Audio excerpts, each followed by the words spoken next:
नमस्कार, मैं हूं खुशी लाल और आप देख रहे हैं सीधी नजर लाइव। दिन भर की खबरों को जानने से पहले नजर डालते हैं आज की सुर्खियों पर। दूसरे दिन भी छाया रहा नव वर्ष की खुमारी। खंडोली व उसरी फॉल के मनोरम वादियों का लुत्फ उठाने के लिए सैलानियों का उमड़ा भीड़। हर वर्ग उत्साहित होकर अपने अपने अंदाज में उठा रहे हैं वन भोज का आनंद। एसपी अमित रेणु ने किया खंडोली पिकनिक स्पॉट का निरीक्षण। कुएं से विवाहिता का शव बरामद, जांच में जुटी बेंगाबाद पुलिस। मायके पक्ष ने लगाया दहेज हत्या का आरोप। बनियाडी सीसीएल इलाके में संचालित अवैध माइंस पर डोजरिंग। एसडीपीओ अनिल सिंह की अगुवाई में चला अभियान। कोयला के अवैध कारोबार के खिलाफ गिरिडीह पुलिस जीरो टॉलरेंस की नीति पर। और झारखंड राज्य अतिरिक्त आंगनबाड़ी सेविका सह पोषण परामर्शी कर्मचारी संघ का राज्य स्तरीय बैठक संपन्न।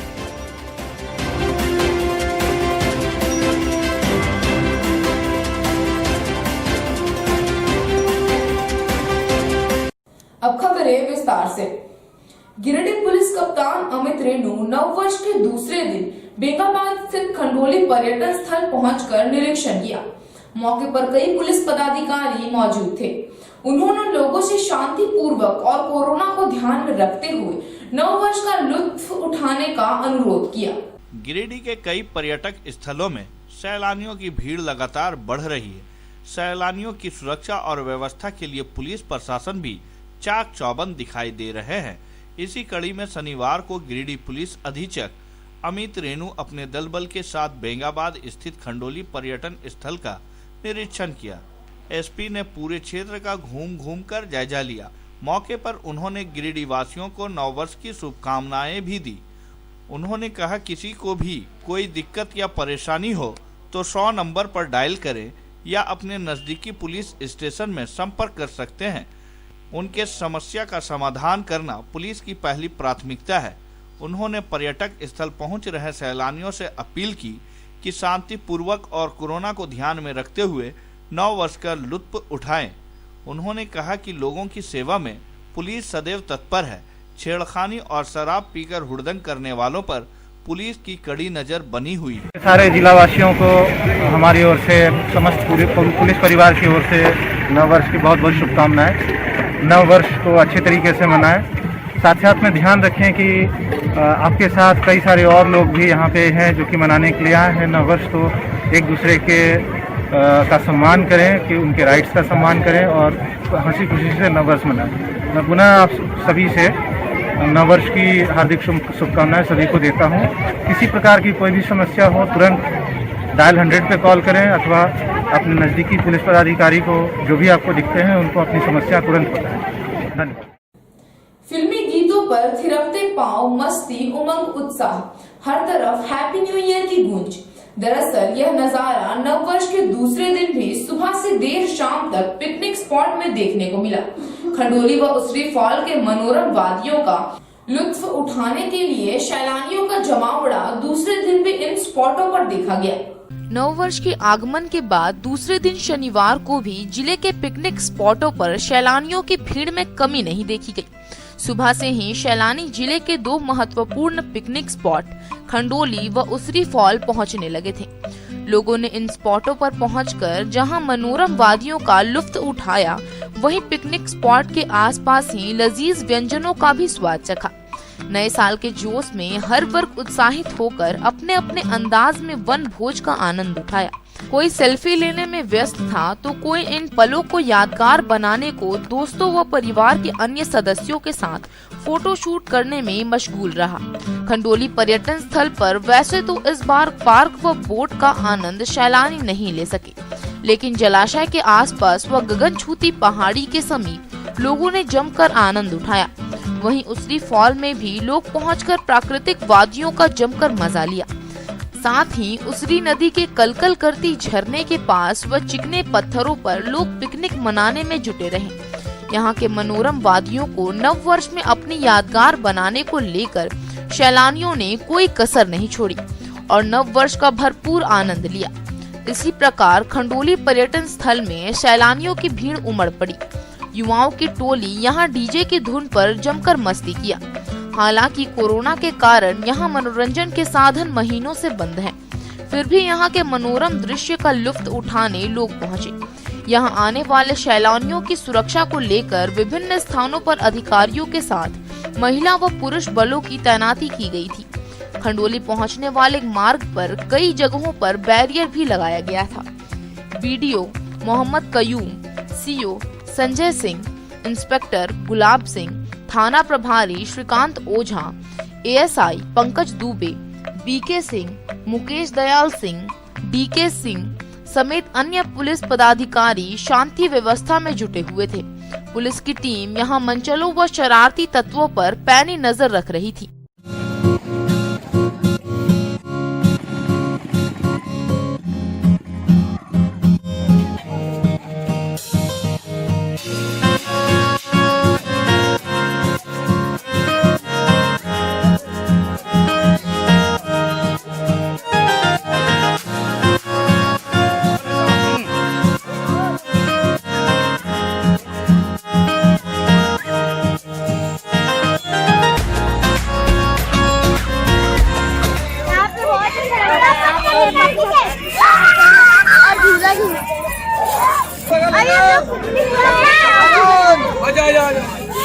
किनके साथ आए हुए हैं अभी आप?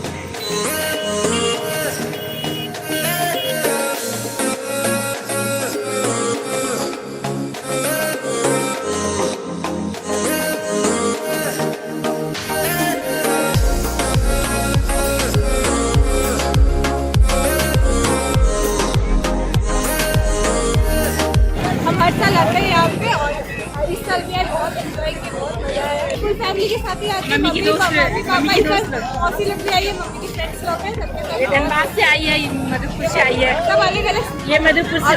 हम पहली बार आए हैं खंडोली और ये हम लोग तीनों आज मिले हैं लगभग 20-25 साल के बाद देवघर में मिले थे। हम लोग तीनों खंडोली में मिलन हुआ, बहुत यादगार मेमोरेबल एकदम हम लोग रहा और बहुत ही अच्छा लगा, बहुत अच्छा जगह। इसका और विस्तार होना चाहिए, थोड़ा और इसका मोटिवेशन होना चाहिए।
बहुत बढ़िया हुआ, खंडोली आने पर बहुत अच्छा लग रहा है और ऐसा पूरा आनंदित हो गया हूँ खंडोली का मनोरम दृश्य देखकर।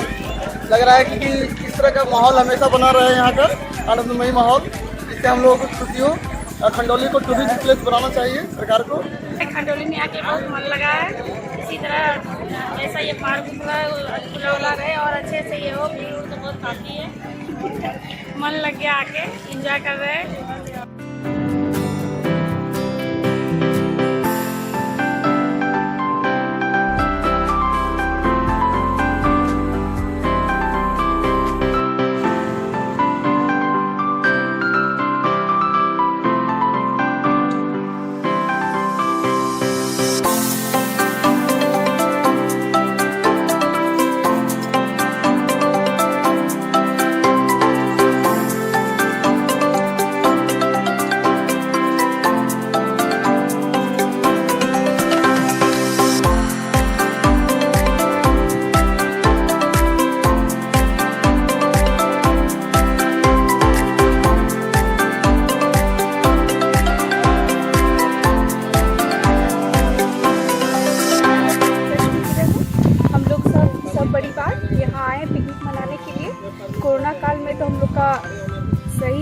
लेकिन अगला वर्ष उससे कि हम लोग का कोरोना साल ये गुजरा तो वो हमें 2021 में अच्छा साल जाए। हम लोग बहुत इंजॉय कर रहे हैं यहाँ पे। इन सब भगवान की दया से चल गया है और इस साल अच्छा संकेत है कि बहुत अच्छा से इंजॉय कर रहे हैं, के साथ इंजॉय कर रहे हैं और भगवान दुआ से ऐसा चाहते हैं कि इन साल अब नया साल जो है सो अच्छा से बीते।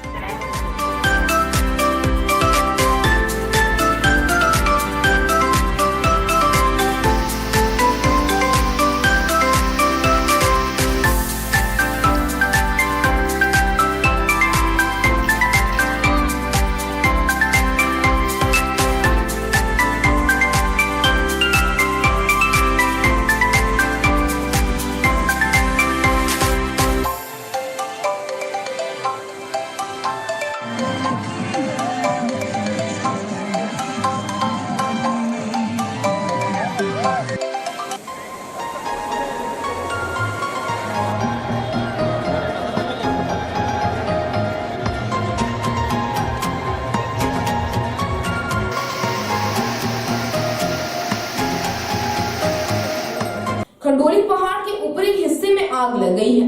आग लगने के कारण चारों ओर धुआं उठ रहा है। चर्चा है कि पिकनिक के दौरान किसी ने आग लगा दी। फिलहाल मौके पर मौजूद बेंगाबाद पुलिस आग पर काबू पाने में लगे हुए हैं। खंडोली पर्यटक स्थल के समीप पहाड़ के ऊपरी हिस्से में पिकनिक के दौरान किसी ने आग लगा दी, जिससे पहाड़ के ऊपरी हिस्से में आग की लपटें धीरे धीरे और बढ़ती जा रही हैं। आशंका जताई जा रही है कि किसी शरारती तत्वों के द्वारा यह करतूत की गई है। खंडोली पर्यटन स्थल में सुरक्षा के लिए तैनात पुलिस बल द्वारा सुबह आग बुझाई गई थी, लेकिन अचानक फिर धीरे धीरे आग बढ़ती जा रही है। उम्मीद जताई जा रही है कि फिर से शरारती तत्वों द्वारा ही आग लगाने का अंजाम दिया गया है। इस आग के कारण पहुंच रहे सैलानियों के मन में एक प्रकार का डर उत्पन्न हो गया है।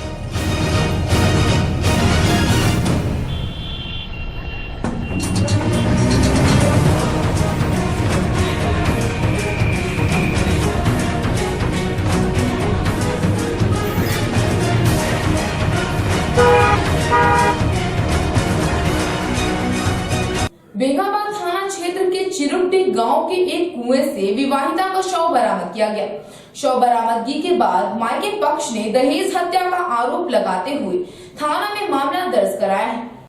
बेंगाबाद थाना क्षेत्र के भलकुद्दार पंचायत के चिरोडी गांव में एक कुएं से विवाहिता का शव मिलने से सनसनी फैल गया। मामले की सूचना मिलते ही बेंगाबाद पुलिस मौके पर पहुंचकर शव को अपने कब्जे में लेकर पोस्टमार्टम हेतु गिरिडीह भेज दिया गया है। घटना के संबंध में बताया जाता है कि पतरोडी निवासी भोली दास की पुत्री राधा देवी की शादी चिरोडी के शंकर दास के साथ बीते 2 वर्ष पूर्व की गई थी, जिससे करीब 1 साल का बच्चा है। एक कुएं में उसकी लाश देखे जाने की सूचना मिली।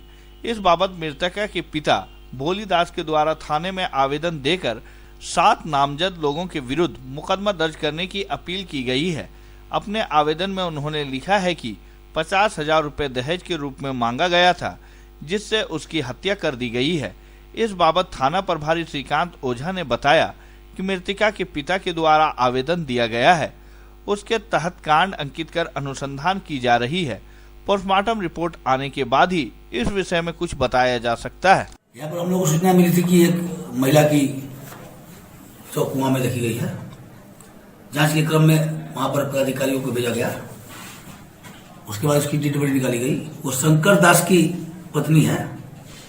शंकर दास के पिता का नाम है गुलाब दास, ये चिरोडी के रहने वाले हैं। महिला की मायके है पतरोडी। महिला के पिता के द्वारा दिए गए आवेदन पर कांड दर्ज कर दी गई है। सीसीएल कोलियरी क्षेत्र में संचालित अवैध कोयला माइन के खिलाफ गिरिडीह पुलिस ने कार्रवाई की है। शनिवार को एसडीपीओ अनिल सिंह की अगुवाई में कई माइंस को ध्वस्त किया गया। गिरिडीह पुलिस ने अवैध कोयला कारोबार के खिलाफ अभियान छेड़ दिया है। इसी कड़ी में शनिवार को एसडीपीओ अनिल कुमार सिंह के नेतृत्व में सीसीएल क्षेत्र के ओपन कास्ट माइंस, सतीघाट व भूतनाथ में अवैध रूप से संचालित माइंस को ध्वस्त किया गया। इस बाबत एसडीपीओ ने बताया कि किसी भी सूरत में अवैध कोयला कारोबार को पनपने नहीं दिया जाएगा। गिरिडीह पुलिस अवैध कोयला कारोबार पर जीरो टॉलरेंस के मूड में है। वहीं इस कारोबार से जुड़े लोगों को चिन्हित किया जा रहा है। जल्द ही सभी लोगों पर कानूनी कार्रवाई की जाएगी।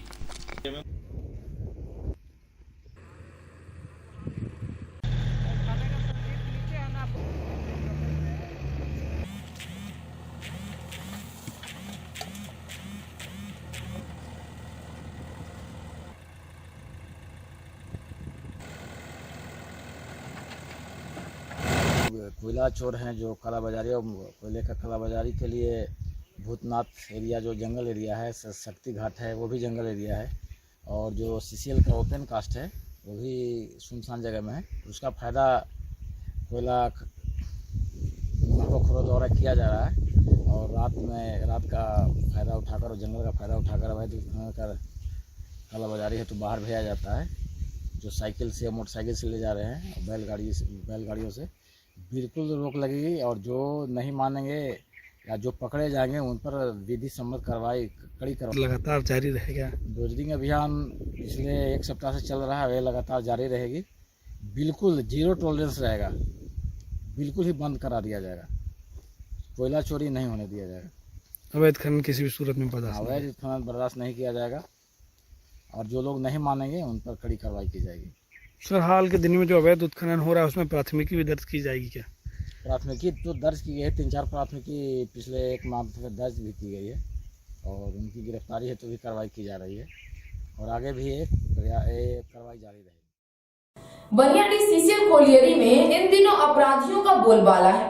आए दिन अपराधियों द्वारा चोरी की वारदात को अंजाम दिया जा रहा है। इस बार अपराधियों ने सीसीएल के कांटा घर पर ढावा बोलकर होमगार्ड के जवान को बंधक बनाया। इसके बाद अपराधियों ने बैटरी समेत करीब 2 लाख रुपए की संपत्ति लूट लिया। मुफस्सिल थाना क्षेत्र के बनियाडीह में दर्जन भर अपराधियों ने सीसीएल के कांटा घर पर धावा बोल दिया। इस दौरान अपराधियों ने बैटरी समेत करीब 2 लाख रुपए की संपत्ति लूट लिया। अपराधियों ने वहां सुरक्षा में तैनात होमगार्ड के जवान कामता प्रसाद पांडे को पहले बंधक बना लिया। उसके बाद ताला तोड़कर कांटा घर में लूटपाट कर फरार हो गए। कांटा घर से करीब 2 लाख रुपए कीमत की 13 piece battery, RF set, UPS के अलावा 20 केजी वजन करने वाला करीब 15 पीस बटखारा समेत अन्य सामान ले गए। अपराधियों के जाने के बाद सुरक्षा गार्ड ने किसी तरह सीसीएल के सुरक्षा अधिकारी को इस घटना के बारे में जानकारी दी। घटना की जानकारी मिलने के बाद परियोजना पदाधिकारी Vinod Kumar, store incharge NK Singh, engineer Prashant Kumar व राजवर्धन कुमार कांटा घर पहुंचे और लूटी गई सामानों की जानकारी ली। इसके बाद घटना की जानकारी सीसीएल सुरक्षा अधिकारी ने मुफस्सिल थाने को दी।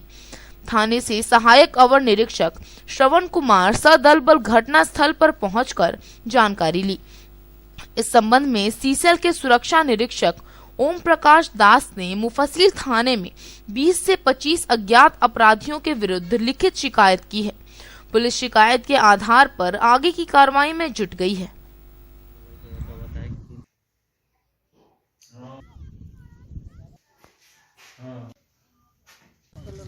चोरी हो गया, बैटरी 13 और OPS और लगभग 1.5-2 लाख का सामान। पुलिस को सूचना भी दी है, ये थाना वाला भी आया जाके जानबीन करके। नववर्ष के आगमन के दूसरे दिन एक कलयुगी मां ने नवजात शिशु को झाड़ी में फेंक दिया। इस दौरान पिकनिक मनाने जा रहे लोगों को बच्चे की रोने की आवाज मिली तो स्थानीय लोगों ने नवजात को डुमरी चाइल्ड लाइन को सुपुर्द कर दिया। सड़क पर राहगीरों ने एक बच्चे की रोने की आवाज सुनी। जब लोग इकट्ठा होकर मौके पर पहुंचे तो वहां एक नवजात मिला। यह खबर आग की तरह पूरे गांव में फैल गई।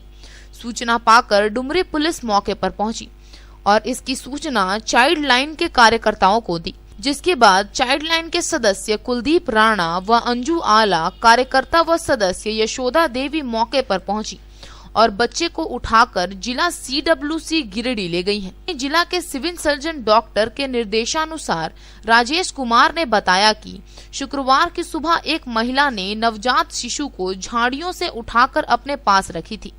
बताया जा रहा है कि इसकी उम्र 1 दिन की है। वहीं डॉक्टर और स्टाफ बच्चे की पूरी देखरेख में जुट गए।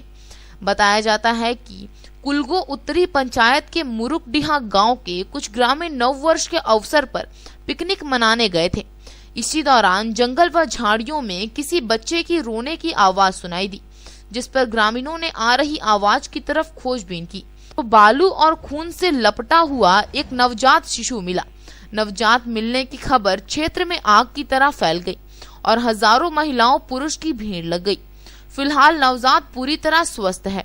इधर बच्चे की परवरिश करने को लेकर कई परिवार के लोग अस्पताल पहुंच गए। इस बाबत प्रत्यक्षदर्शियों ने बताया कि नवजात के पूरे शरीर में खून व बालू लगा हुआ था, जिस वजह से नवजात काफी रो रहा था।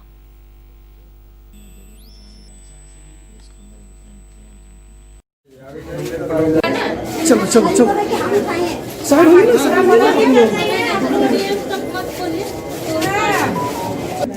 तो गए देखे तो खून से लथपथ था। इसके बदन में कुछ नहीं था, सिर्फ बालू।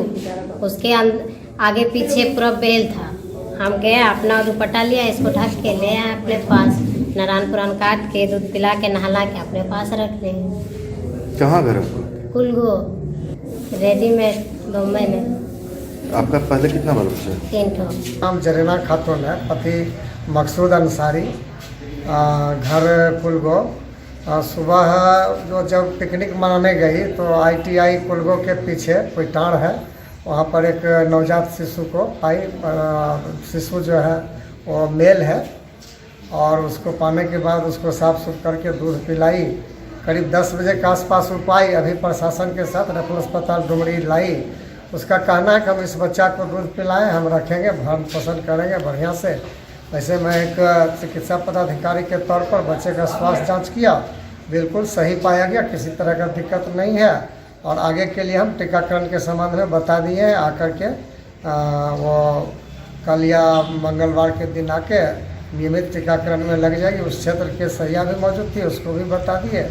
और उसके पति को इसको बोले हैं कि आधार कार्ड ला और उसके बाद अपना ये एक आवेदन करो प्रशासन के नाम से और रिसीव करके बच्चे को ले जा सकते हो। प्रशासन भी मौजूद है। गैस सिलेंडर में लीकेज होने के कारण आग लग गई। आग लगने से गृह स्वामी दहशत में आ गए हैं। हालांकि मौके पर स्थानीय लोगों के सहयोग से आग पर काबू पाया गया। घटना में किसी की हताहत होने की खबर नहीं है। डुमरी थाना क्षेत्र के बस स्टैंड के समीप एक घर में गैस सिलेंडर में आग लग गई। हालांकि आग लगने से जान माल के नुकसान की खबर नहीं है, लेकिन लोग दहशत में रहे। वहीं हो हल्ला करके पड़ोसियों को बुलाया गया। वह बालू छिड़क कर व बोरा व कंबल से भिगोकर आग पर काबू पाया गया। बताया जाता है कि मोहम्मद रशीद ने बताया कि दया गैस गोमो से गैस सिलेंडर आज ही सुबह खरीदा था। जैसे ही गैस चालू किया, गैस सिलेंडर में आग लग गई और किसी तरह जान बचाकर बाहर निकलकर पड़ोसियों को बुलाया। तब तक लौ जबरदस्त उठ रहा था, जिस पर बालू व कंबल भिगोकर आग पर काबू पाया। वहीं बड़ी घटना होते होते रह गई। सुबह हम सिलेंडर लिए, उसको फोन किया, आया दया गैस वाला और 800 रुपये लिया। उसके बाद गैस लगाया। गैस लगाने के बाद एक बैग नीचे में आग आने लगा। तब घरे जो है तो पत्नी आवाज़ दी कि हाँ आग बढ़ रहा है। अब बढ़ते बढ़ते बढ़ गया पूरा। आग में वही बालू ला करके दिया और पानी ला करके दिया, उसी से काबू पाया। अब उसके बाद बाहर निकाला घसीट के किसी तरह। गैस पटरा उटरा सब धर लिया था, देखे ना, वो घर पकड़ लिया था। अब वो जहाँ पटरा में पड़ता तो खपड़ा का घर है, वो तो ऑटोमेटिक है, जल जाता, घर में आग लग। बेंगाबाद थाना क्षेत्र के NH 114 स्थित बेंगाबाद बाजार में लगने वाले साप्ताहिक हाट को अतिक्रमण से मुक्त कराया गया। शनिवार को प्रशासनिक अधिकारियों की मौजूदगी में NH 114 का जायजा लेते हुए बैरिकेडिंग के दोनों तरफ अपने अपने दुकानों को लगाने का आग्रह किया गया। बेंगाबाद थाना क्षेत्र के NH 114 पर शनिवार को लगने वाले साप्ताहिक हाट को सड़क के दोनों ओर बैरियर के विपरीत दिशा में लगाने के लिए सीओ संजय कुमार सिंह और थाना प्रभारी श्रीकांत ओझा सदल बल बेंगाबाद चौक पर मुस्तैद देखे गए। पूरे NH 114 को दुकानदारों से मुक्त रखा गया।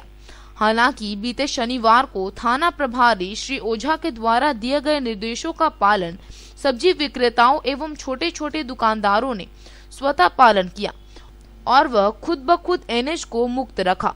साथ ही बैरिकेडिंग के दोनों तरफ अपने अपने दुकानों को सजाया।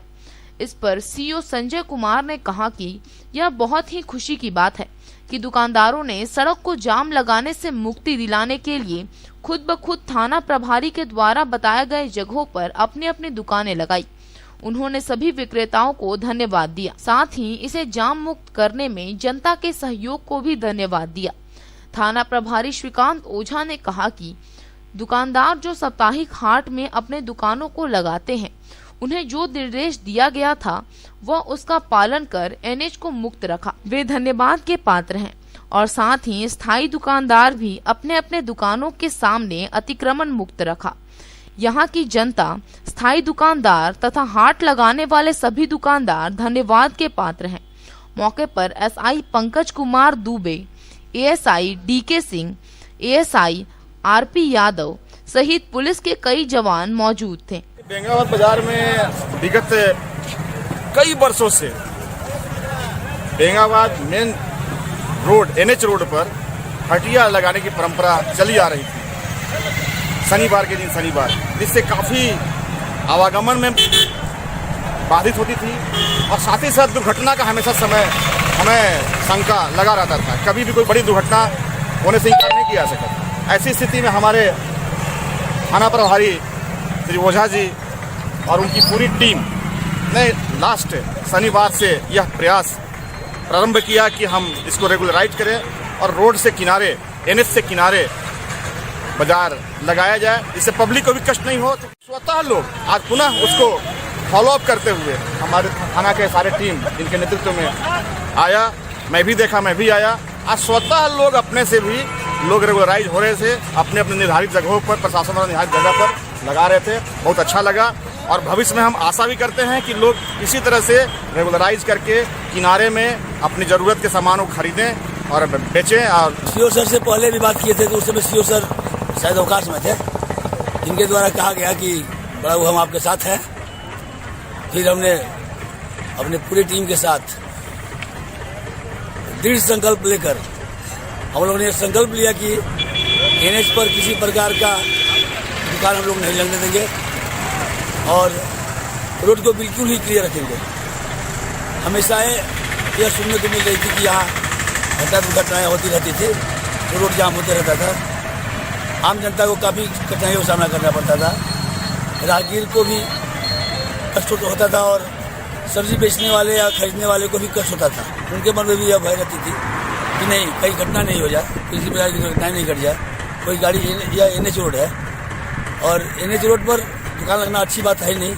सबों का सहयोग मिला, स्थानीय जनता का भी सहयोग मिला, स्थानीय बुद्धिजीवियों का सहयोग मिला।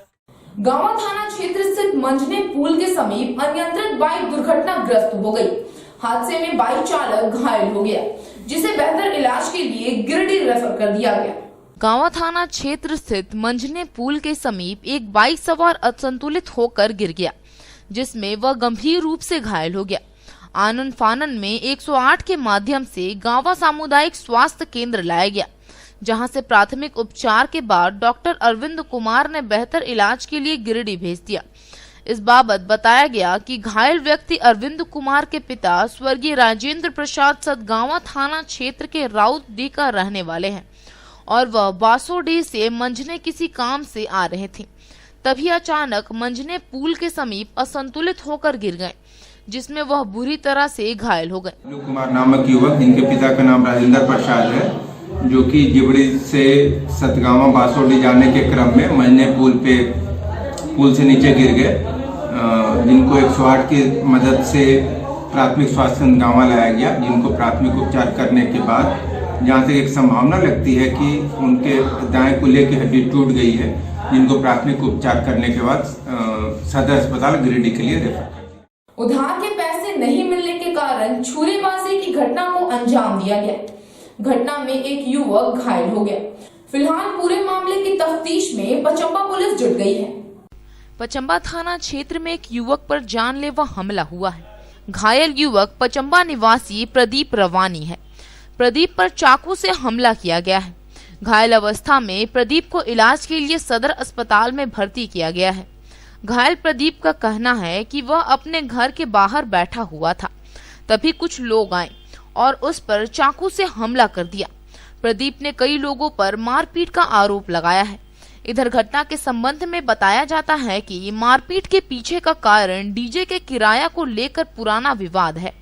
इधर पचंबा पुलिस ने कहा कि मारपीट की घटना हुई है। लिखित शिकायत मिलने के बाद जांच की जाएगी। वो हमारे पास पीछे से आके चाकू मारा मेरा सर पे, तो सर के बल हम गिर गए हैं। ठीक है, उसके बाद हमको लाते लात मारा है, विष्णु मारा है और गोपाल यादव मारा है, विष्णु यादव, गोपाल यादव और राजेंद्र यादव। ठीक है, उसके बाद अजय हमको चाकू मारा माथा पे, तो माथा में चाकू मारा। मेरा माँ भी था वहीं पे। चाकू हमको मारने के बाद हम माथा के बल गिर गए नीचे। उसके बाद भी हमको लाते जूता मारा है। उसके बाद हमको मेरा माँ को बोला उसको जान से मार देंगे। क्या नाम हुआ आपका? प्रदीप रवानी। कहाँ घर आपका? मेरा यहीं बगल में। रवानी मेरा नाम है और मेरा पिताजी का नाम है भूषण रवानी। ठीक है, विष्णु यादव का घर के ठीक सामने मेरा घर है। थाना को सूचना दे दिए? हाँ, थाना को सूचना दे दिए हम। हमको वो जब बोला हॉस्पिटल जाइए, हम हॉस्पिटल चले गए। कुछ भी मैटर नहीं था।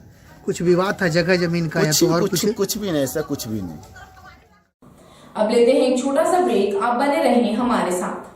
आपके महल के साज सज्जा में लगाए 4 चांद। शहर के अलकापुरी में स्थित है आपका अपना फर्नीचर महल। जी हाँ, हमारे यहाँ ब्रांड में Elder, Bliss, Dice office system, century mattress, Kurnool mattress, Pushpa steel अलमारी उपलब्ध है। इसके साथ ही कुशल कारीगरों द्वारा फुल सागवान का सोफा, डाइनिंग सेट, बेड, दीवान इत्यादि भी उपलब्ध है।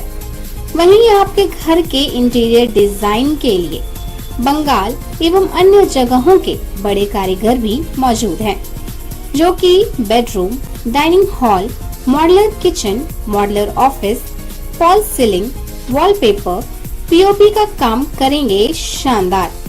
तो अपने महल को सजाने के लिए आज ही पहुँचे फर्नीचर महल, अलकापुरी चौक, गिरिडीह।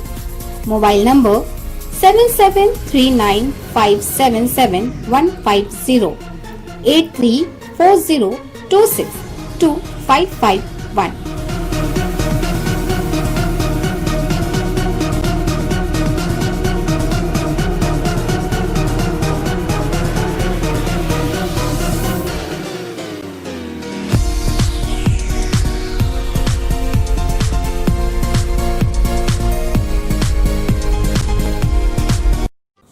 ब्रेक के बाद आप सभी दर्शकों का एक बार फिर से स्वागत है।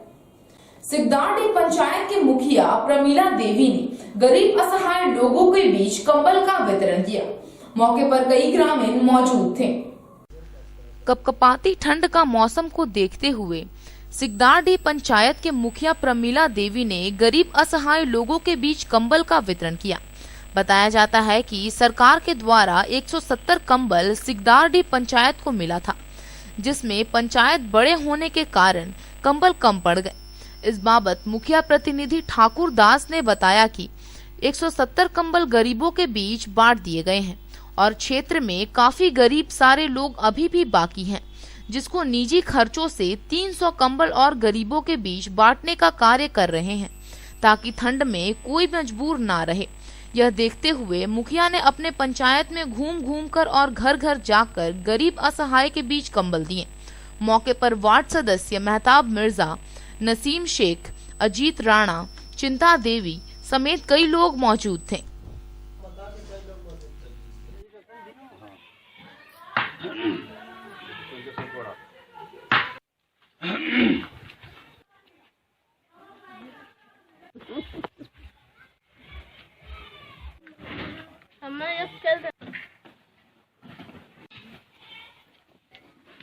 गरीब विधवा वृद्ध लोगों के बीच में कम्बल का वितरण किया गया। यहाँ जितने भी मात्रा में सरकार के द्वारा मुझे कम्बल का मात्रा दी गई थी, उसमें से मैंने योग्य व्यक्तियों के बीच कमल का वितरण ग्राम पंचायत मुखिया श्रीमती प्रमिला देवी के द्वारा किया गया। और हम लोग यह भी ठाने हैं कि जो गरीब को यह कमल से और जिसको तक नहीं पहुंच पाता यह कमल मात्रा के अनुकूल हम अपने स्तर से खरीद कर उन तक भी कमल पहुंचाने का काम करेंगे। श्रीमती प्रमिला देवी उनके प्रतिनिधि के रूप में पति ठाकुर रविया जी आए हुए हैं और गरीब असहाय के बीच में कमल का वितरण किए हैं। और आगामी पंचायत चुनाव में हम समझते हैं कि अगर महिला की सीट होगी तो हमारे मुखिया फिर से श्रीमती प्रमिला देवी होगी और पुरुष का सीट होगा तो ठाकुर रविदास को हम लोग फिर से मुखिया। झारखंड राज्य अतिरिक्त आंगनबाड़ी सेविका सह पोषण परामर्शी कर्मचारी संघ का राज्य स्तरीय बैठक संपन्न हुआ। बैठक में 6 जिले की पोषण सखियां शामिल हुईं। शहर के झंडा मैदान में झारखंड राज्य अतिरिक्त आंगनबाड़ी सेविका सह पोषण परामर्शी कर्मचारी संघ द्वारा राज्य स्तरीय बैठक का आयोजन किया गया, जिसमें कई मुद्दों पर चर्चा की गई। बैठक में 6 जिले की पोषण सखियां उपस्थित थी। बताया गया कि गिरिडीह, कोडरमा, दुमका, गोड्डा, चतरा और धनबाद के प्रतिनिधि यहां उपस्थित थे। बैठक के दौरान मानदेय बढ़ोतरी, ड्रेस कोड, पोषण सखियों की नियमावली, बीमा सुविधा आदि मुद्दों पर मांग की गई। बताया गया कि कोरोना काल में इनका किसी भी प्रकार का बीमा नहीं कराया गया है और न ही इन्हें कोई ग्रीष्मकालीन अवकाश मिलता है। इसके अलावा आंगनबाड़ी सेविका सह पोषण परामर्शी महिलाओं को उच्च स्तर पर बहाली हो। इन्हीं 5 मांगों के साथ अतिरिक्त आंगनबाड़ी सेविका सह पोषण परामर्शी सखी द्वारा बैठक का आयोजन किया गया। मौके पर प्रदेश महामंत्री अशोक कुमार सिंह नयन, जिला अध्यक्ष सबेर निशा, प्रदेश अध्यक्ष सोनी कुमारी यादव, रूपलाल महतो, अनूप यादव, मुक्तेश्वर प्रसाद, लखन प्रसाद रजक, प्रयाग प्रसाद यादव, अमरदीप निराला, राजू प्रसाद यादव, बीरबल रवानी, नीरज कुमार एवं काफी संख्या में सेविकाएं मौजूद थीं। किसी कर्मचारी से 100 रुपया प्रतिदिन के मजदूरी के रूप में कार्य लिया जाता हो, लेकिन झारखंड में पोषण सखी से 100 रुपया प्रतिदिन मानदेय के हिसाब से कुल 3000 रुपया मासिक परिलब्धि पर झारखंड में इनसे काम लिया जा रहा है। ये कुपोषण के खिलाफ लोगों को बीच में जागृति पैदा कर रही हैं। आंगनवाड़ी केंद्र का संचालन में सहयोग कर रही हैं। कोरोना के टाइम में इन्होंने कोरोना से पीड़ित लोगों के संक्रमण से बचाव हेतु, जरूरतमंद लोगों की सहायता हेतु कार्य किया। उसी प्रकार बीएलओ का कार्य है, चाहे अन्य टीकाकरण का कार्य है, सभी तरह का कार्य ग्रामीण स्तर पर ही कर रही हैं, लेकिन इनके साथ न्याय नहीं हो रहा है। अभी पिछले दिनों दिसंबर महीना में इन्होंने सीडीपीओ, डीएसडब्ल्यू, डीसी साहब, मुख्य सचिव महोदय और विभागीय सचिव महोदय के यहाँ इन्होंने मांग पत्र देकर 5 सूत्री मांगों के संबंध में झारखंड सरकार का ध्यान आकृष्ट किया है कि हमारी न्यूनतम मांगों को मान ली जाए, क्योंकि पूर्व में जब हमारे वर्तमान माननीय मुख्यमंत्री जी झारखंड में विपक्ष के नेता थे तो झारखंड के में जो आंदोलन 2018 और 2019 में प्रारंभ हुआ था, समापन हुआ था, सफल हुआ था, उस पर आकर उन्होंने आश्वस्त किया था कि झारखंड में सरकार हमारी बनने पर हम आपके साथ न्याय करेंगे, आपके वेतनमान को स्थापित करेंगे। तो हम इन्हीं आशाओं के साथ माननीय मुख्यमंत्री जी का, झारखंड सरकार का ध्यान आकृष्ट कराने के लिए विभिन्न चरणों में आंदोलन प्रारंभ कर रहे हैं कि जब तक हमारे साथ। पहला हमारा मांग पत्र सीडीपीओ कार्यालय में गया, दूसरा मांग पत्र डीएसडब्ल्यू कार्यालय में गया, तीसरा मांग पत्र डीसी का कार्यालय में और चौथा हम लोग मुख्यमंत्री के मुख्य सचिव और आईसीडीएस कार्यालय में अपना मांग पत्र दे के आए हैं। हमारा मांग पत्र में मुख्य मांग है पोषण सखी का न्यूनतम मजदूरी जो एक मजदूर को दिए जाने के लिए सरकार घोषित की कि 13,184 रुपये एक मजदूर को मिलना चाहिए। हम सभी पोषण सखी बहनों को भी एक मजदूर की मजदूरी मिलनी चाहिए। और दूसरी हमारा मांग है कि पोषण सखी बहनों का नियमावली बनाया जाना चाहिए। तीसरा मांग है बीमा से जोड़ा जाना चाहिए और चौथा है कि पोषण सखी को उच्चतर पदों पर बहाली किया जाना चाहिए। और पांचवा मांग है कि पोषण सखी का आज तक किसी तरह का कोई ड्रेस कोड लागू नहीं किया गया है, हम लोगों का ड्रेस कोड लागू किया जाना चाहिए।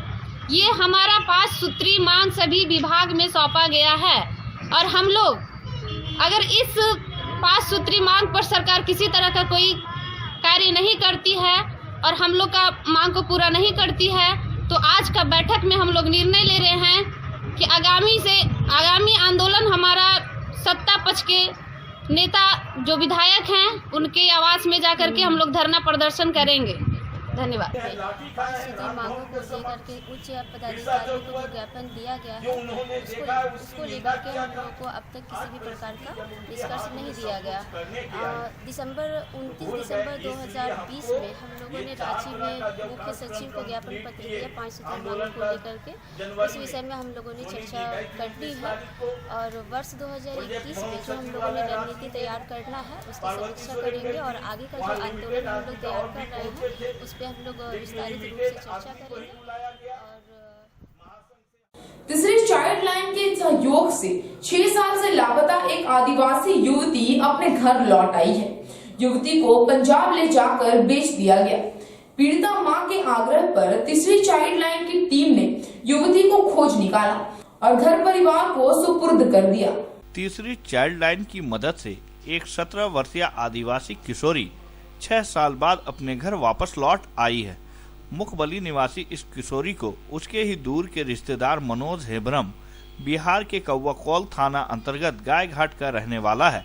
उसने ही किशोरी को घर पर रखकर पढ़ाई कराने और बच्चों की देखभाल करने की बात कहकर 6 साल पहले लेकर गया था। इसके कुछ दिन बाद किशोरी की मां ने उससे मिलने की इच्छा जताई। इस पर मनोज टाल मटोल करता रहा, लेकिन इसी बीच किशोरी की मां उसके घर जा पहुंची, जहां मनोज ने कहा कि उक्त किशोरी को पंजाब में काम दिलवा दिया गया है। इस दौरान उसकी मां के साथ 1-2 वर्ष तक बातचीत होती रही। इसके बाद बातचीत बंद हो गई। इस पर किशोरी की मां ने मनोज से बेटी से बात कराने का आग्रह किया, लेकिन उसने बात नहीं कराई। बेटी को घर बुलाने का दबाव देने के बाद भी उसे वापस नहीं लाया तो मां ने चाइल्ड लाइन टीम को 1 माह पूर्व घटना की सूचना दे दी। इसके बाद तीसरी चाइल्ड लाइन टीम के जयराम, अमर पाठक, गुंजा देवी व गिरीश सिंह किशोरी की खोज में जुट गए। साथ ही टीम के सदस्यों ने मनोज हेब्रम पर किशोरी को वापस लाने का दबाव बनाया। कानूनी दावपेंच में फंसने की बात कहने पर मनोज डर गया। उसने किशोरी को पंजाब में जिस कोठी में काम पर लगवाया था वहां के मालिक के नंबर पर संपर्क साधकर बच्ची को सकुशल घर भेजने को कहा। इसके बाद पंजाब से 3 दिन पहले मंगलवार को भागलपुर में बुलाकर चाइल्ड लाइन टीम व किशोरी के अभिभावक को किशोरी सौंप दी गई। इससे किशोरी की मां और भाई काफी खुश हुए। किशोरी का कहना है कि अब काम के लिए बाहर नहीं जाएगी। इधर चाइल्ड लाइन के सदस्य जयराम ने कहा कि किशोरी के पिता की मौत 7 साल पहले हो गई है। उसका एक बड़ा भाई और 2 छोटी बहन है। घर की माली हालत अच्छी नहीं है।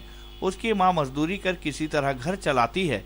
किशोरी को पंजाब के जिस कोठी में काम कराया जाता था वहां से बाहर निकलने की मनाही थी। साथ ही घर पर फोन नहीं करने दिया जाता था। मनोज ने कोठी मालिक से किशोरी को काम के एवज में मोटी रकम ले रखी थी। किशोरी को घर भेजने के वक्त कोठी मालिक ने केवल भाड़ा दिया था। शेष रुपए जो बाकी है उसे मनोज से भेजने की बात कही है। मेरा नाम जयराम और प्रखंड तीसरी का रहने वाली है और पानो बास्के जो है उसको बिहार के महंगुरा गांव के मनोज हेम्ब्रम जो है कि काम कराने के नाम पर उसको बाहर ले गया और 1-2 सालों तक उनके पिता से बातचीत हुआ, उसकी माँ से बातचीत होता था और उसके बाद 1-2 सालों से बात भी नहीं हो रहा था। बच्ची आ भी नहीं रही थी। तो उसके माँ और भाई ने चाइल्ड लाइन 1098 पर फ़ोन किया और फ़ोन करने के बाद हम लोग उसको गांव गए। गांव करके उनकी माँ और भाई से बातचीत किया कि लड़की कहाँ गई है, तो बताया कि महेंद्र को मनोज हेम्ब्रम ले गया है। लेकिन हम लोग उसको कई बार कह रहे हैं कि हमारी बच्ची को ला दीजिए। कई बार उसको प्रयास करते रहा। उसके बाद हम लोगों ने वो मनोज हेम्ब्रम का फ़ोन नंबर उपलब्ध कराया और फ़ोन नंबर से उस पर बात किया और दबाव डालते रहा कि बच्ची को ला दीजिए, न तो आप पर हम लोग कानूनी कार्रवाई करेंगे। उसके बाद हम लोग बार-बार फ़ोन पर दबाव देते रहा और 29/12 को उनके पिता, भाई और माँ को बुला करके पानो बास्को को सुपुर्द कर दिया और आज पानो बास्के अपने माँ के साथ रह रही है और पानो बास्को अभी खुश है और कह रहे कि मैं अब बाहर काम करने नहीं जाऊंगा, मैं अपने घर पर रह करके माँ के साथ रहूंगा। तीसरी की जेएमएम कार्यकर्ता नुनुआ हांसदा के मौत की खबर पर पूर्व विधायक निजामुद्दीन अंसारी दिवंगत के घर पहुंचे। इस दौरान उन्होंने नुनवा हांसदा की संदेहास्पद मौत की गुत्थी जल्द सुलझाने की मांग तिसरी पुलिस से की है। तिसरी थाना के खिजूरी पंचायत के जगरनत्था गांव के जेएमएम के सक्रिय कार्यकर्ता नुनुआ हांसदा की मौत गांव के ही अर्धनिर्मित आंगनबाड़ी भवन में संदेहास्पद स्थिति में एक सप्ताह पहले हुई थी। इस घटना को लेकर जेएमएम के पूर्व विधायक निजामुद्दीन अंसारी ने मृतक नुनुआ हांसदा के घर पहुंचकर उनके परिवार से मिले और आश्वासन दिए कि नुनुआ हांसदा का मौत कैसे हुआ इसका गहन जांच किया जाएगा। उसके बाद अपने कार्यकर्ताओं के साथ तिसरी थाना पहुंचकर थाना प्रभारी से मिलकर बातचीत किया गया।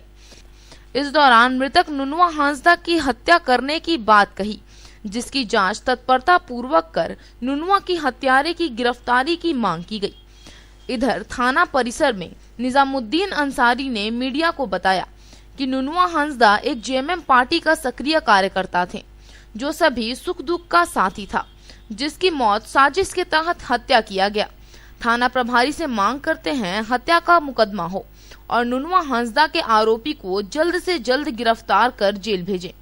थाना प्रभारी पिंकू प्रसाद ने कहा कि यूडी केस दर्ज किया गया। पोस्टमार्टम रिपोर्ट आने के बाद पता चलेगा कि नुनुआ हांसदा का मौत कैसे हुआ है। अगर हत्या होगा तो आरोपी को जल्द गिरफ्तार कर जेल भेजा जाएगा। इस मौके पर जेएमएम के नेता रिंकू बर्नवाल, मत्यूस हेम्ब्रोम, मनोज यादव, मुनीम अंसारी, लक्ष्मी वर्मा आदि कार्यकर्ता मौजूद थे। झारखंड मुक्ति मोर्चा के बहुत पुराने कैडर रहे हैं। लगभग 40 साल तक उन्होंने झारखंड मुक्ति मोर्चा में काम किया। अचानक उनकी हत्या हो गई। हत्या करने वाले इतने शातिर थे कि कोई जख्म कहीं नहीं होने दिया। और जख्म नहीं हुआ तो यहाँ जब मामला थाने में आया तो यूडी केस हो गया। ये यूडी केस नहीं होना चाहिए, हत्या का मुकदमा दर्ज होना चाहिए था। भले नाम का पता नहीं चला तो अज्ञात रहता, क्योंकि वह आदमी खुद मरेगा अपना घर से जाके आंगनबाड़ी में क्यों? अपना घर में वो खाना खा के सोए और सोने के बाद उसका लाश मिलता है आंगनबाड़ी में, तो संदेह तो वही होता है कि घर में अगर मिल जाता तो ऐसा हो सकता था कि चलिए अचानक हार्ट अटैक हो गया, कुछ भी हो गया, इसकी मृत्यु हो गया। लेकिन वो आंगनबाड़ी में जाना एक संदेह, ये अपने से मरने का कहीं कोई सवाल ही नहीं है। तो सबसे प्रथम मैंने गलती हुई कि यूडी केस नहीं दर्ज होना चाहिए था, ये हत्या का मामला दर्ज होना चाहिए था। जो गलती इन्होंने किया है, हम लोग अब थाना प्रभारी से बात हुई है, वो बोले पोस्टमार्टम का रिपोर्ट आ जाता है, अगर उस तरह का आता है तो हम हत्या का मामला दर्ज कर देंगे। तो निश्चित रूप से हमें ये पूर्ण विश्वास है कि उसमें मरने का जो कारण आएगा वो मारने का ही आएगा। आज का ये अंक आपको कैसा लगा? आप अपनी सुझाव व राय इस नंबर पर दे सकते हैं। साथ ही ताजा तरीन खबरों के लिए आप सीधी नजर लाइव के वेबसाइट, फेसबुक, ट्विटर, पोर्टल व इंस्टाग्राम को फॉलो कर सकते हैं। अब दीजिए पूरी टीम को इजाजत। नमस्कार।